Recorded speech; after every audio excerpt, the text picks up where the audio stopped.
Hi, welcome to St Brycedale Kirk, and nice to see so many of you here tonight. My name is Penman, and I'm a volunteer with Yes Scotland. Tonight's event is about educating people about the campaign and about giving some answers, hopefully, to some questions that some people might still have.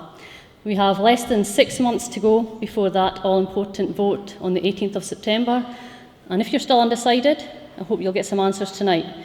It's good to hear all sides of the discussion. Tonight, obviously, is maybe a little bit biased. It's all Yes speakers we've got with us tonight.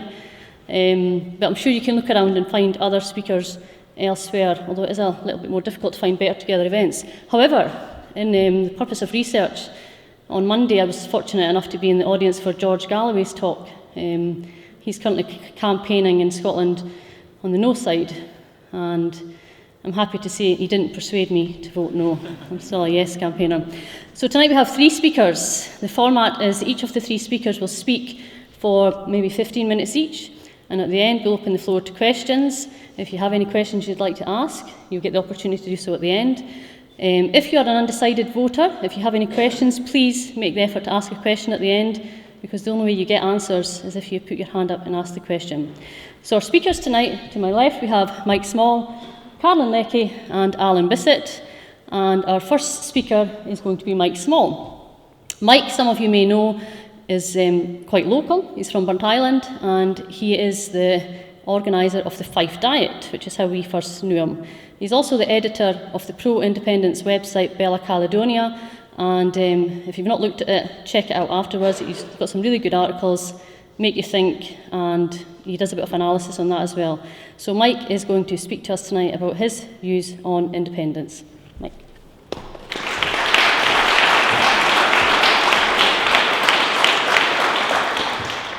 Thank you very much. Can you hear me okay at the back? Excellent, great. Well, thank you very much for asking me. It's great to see so many people here, and more and more I'm convinced that we're living through extraordinary times, and more I'm convinced that we're going to win the Yes vote in September. I'm increasingly convinced that we're seeing it's a pivotal point in British political history and in Scottish cultural life. I'm not going to talk to you tonight about facts and figures about the new Scotland, about oil revenue, tax receipts, pensions or forecasts. You can get all that easily through the white paper or numerous sites online. I'm going to talk to you about attitudes and outlook and how we look at the world and how the world looks at us, because this is all really, ultimately, only about values. As Ian Bell put in response to David Cameron, what happens when the society you mean to create is not one we consent to inhabit? I've got a few slides I want to share with you this evening. This is a mock-up of the Tory campaign, but this is the reality that we're faced with. I'm going to rule Scotland even if you don't vote for me. And whilst what we're seeing at the moment is huge, powerful interests bearing down upon us, what's interesting when the Tory party came to Edinburgh a few weeks ago was when you turned the cameras onto the stage, you saw cabinet ministers and the British state at play. But when you turned the cameras round, what you saw was a slightly different picture, because what you saw was the Tory party in Scotland, which is a bankrupt political force. Oh, right. Black Toyota. A black Toyota? Has anybody got a black Toyota that they can move? Maybe you need to move that. Sorry about that. Thanks.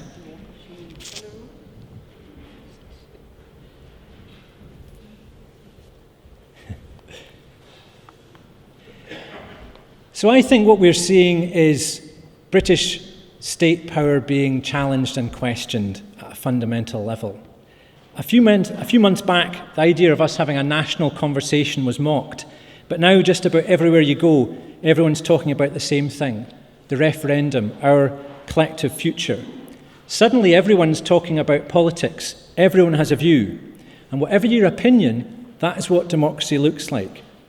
And despite comments decrying the quality of debate, actually often it's pretty good.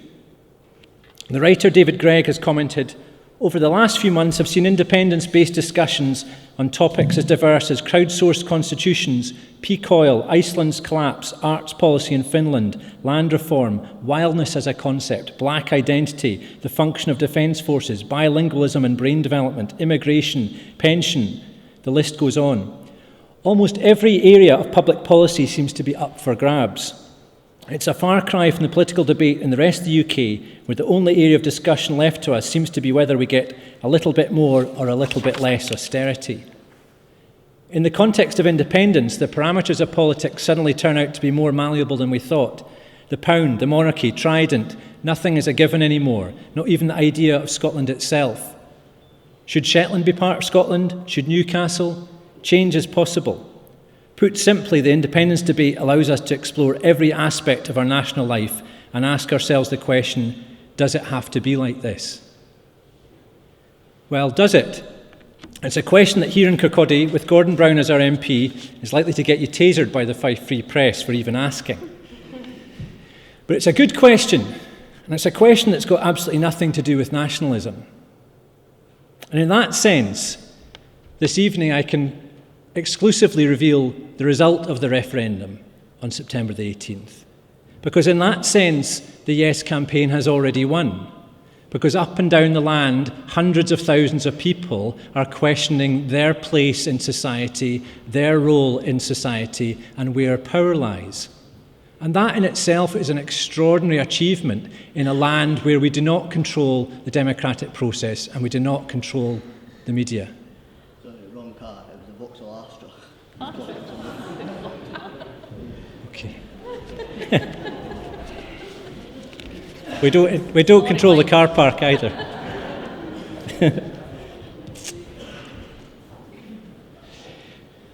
So the question we ask on September the 18th isn't about policy, it's about sovereignty.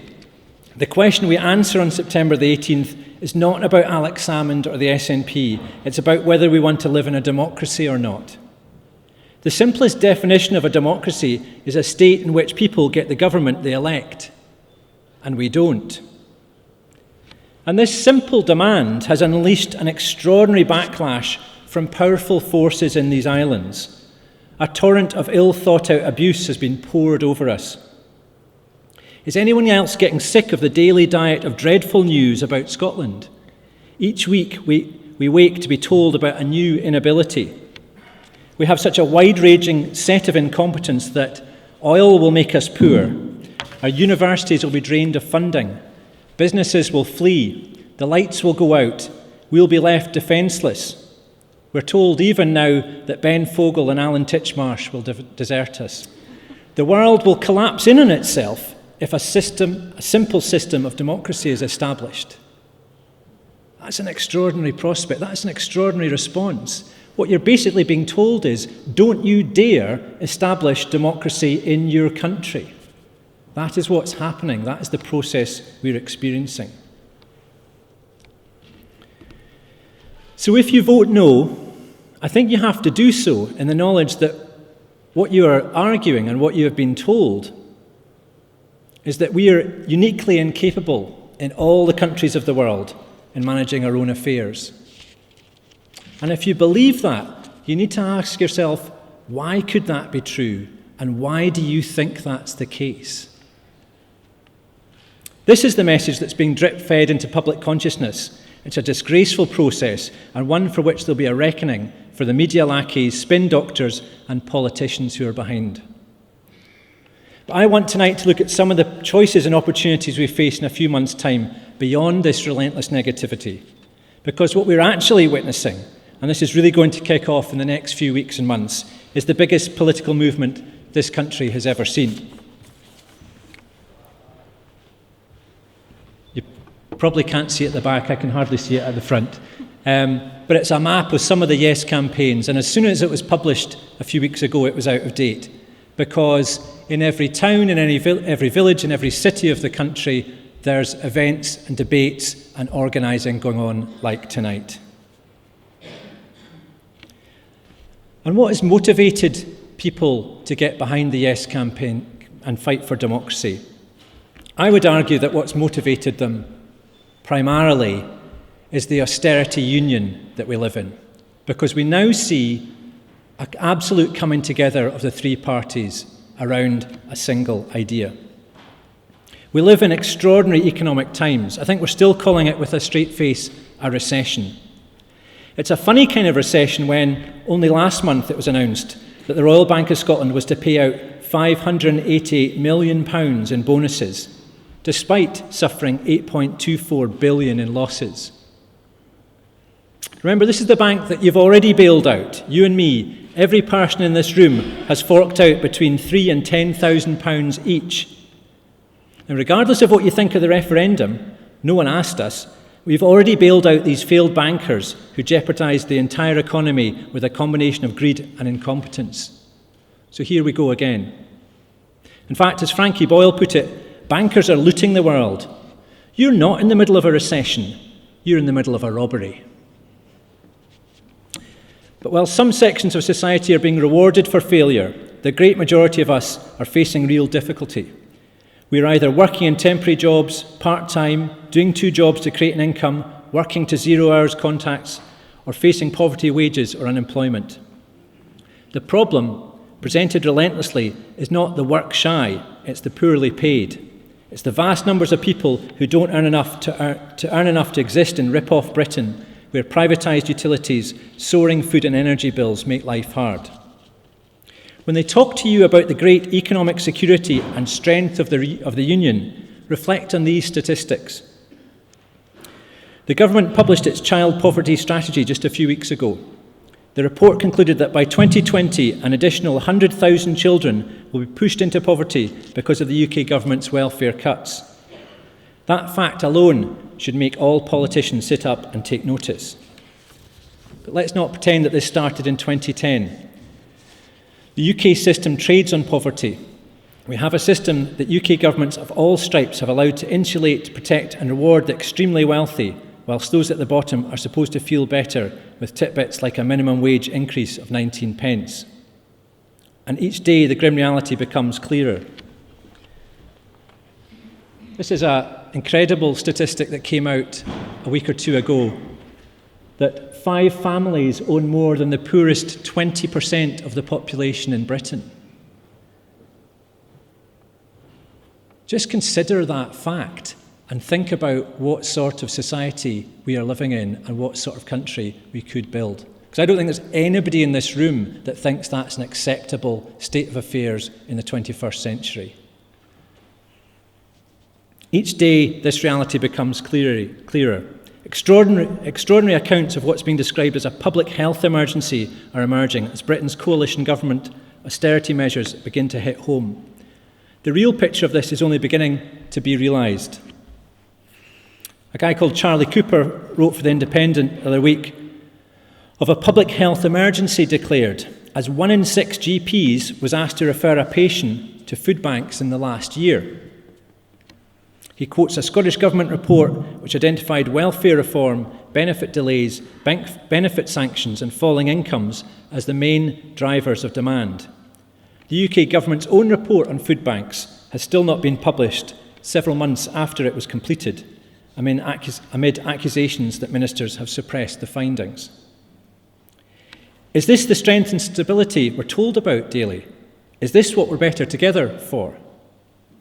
I don't think anyone believes that anymore.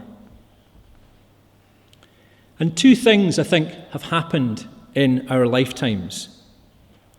The Britain you grew up with has gone. The values you thought it represented have been eroded or distorted, and the protector of those values, the institutions that might have held those values true, the NHS, the post office, the railways, the Labour Party even, have been sold off or sold out. As the late Jimmy Reid said, I didn't leave the Labour Party left me. Now, do we have any guarantee that an independent Scotland would have a better record on social equality? We do not. But any quick glance at the policies pursued by our Parliament point to a better way. And if we don't like what our politicians are delivering under independence, we can replace them. So why, given the harsh economic reality, Why, given the bombardment of bad news, why, given the deluge of negativity, is everyone so damn positive? Why are you all here? Haven't you been listening to your leaders to tell you that it won't work? It can't work. You're not capable. Apparently not. Hope is the enemy of the status quo. Low aspiration, accepting your lot, getting by, keeping your head down. These attitudes are their friend. It's time to throw off the pathological deference of unionism. Do you remember the old saying, "Don't you get above yourself"? It's the sort of thing a scolding granny would say to you, or a negative school teacher. "See you, son, don't you get above yourself." It's like after decades of being beaten down, often by ourselves, we're beginning to take responsibility. It's time to get above ourselves. We need to spread that sense of confidence, that sense of expectation, that sense of possibility. I have the confidence in our abilities, your and mine, to make good decisions. I have the expectation that I will live under the government we elect. And I have a sense of possibility that we can do better than this. A broken society disfigured by poverty and inequality, an environment under critical threat, an economy distorted by hedge funds and WMD. This hope is the enemy of the status quo, and for those of you who remain sceptical of change ever happening about anything in your life, remember this. Remember when a black man as the President of America was a ridiculous idea. 10, 20 years ago, if you said that to each other, people would shake their heads and say, "Not in my lifetime." Remember when we thought the Berlin Wall was a permanent fixture? Remember when the Liberals were a progressive force in British politics? Times change, Britain's changed. You and I saw Nelson Mandela walk out of jail after 25 years. I remember sitting there watching this happen, thinking, my God, I never thought that would happen.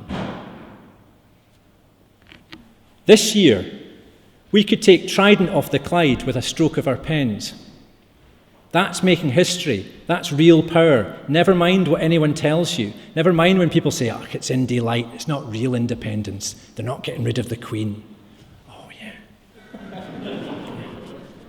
Well, it's on the list.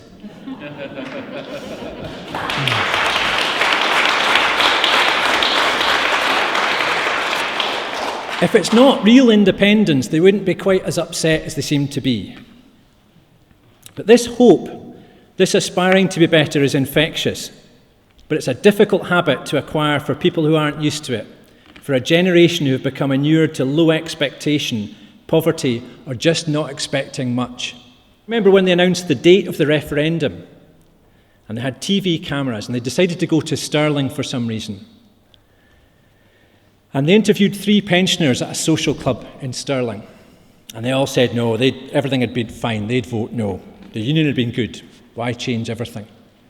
And they didn't mean to do this, but at the end of the interview, they panned round unintentionally across Raploch housing estate, which they were standing beside. It was a scene of social devastation that these old men had just got used to. Raploch is one of the worst housing estates in the whole of Europe, and these were these 3 guys saying, yeah, everything's been good for me. And that's the problem. People just having low aspiration, low expectation, and getting used to poverty as being normal. Well, it's not good enough. Independence won't solve our problems overnight. Far from it. It'll just give us the tools to start solving them. And this has always been about Raploch, not Bannockburn. The writer J. Griffiths has written that the opposite of obedience isn't disobedience, it's independence. And she's right. It's time for independence. It's time to come together.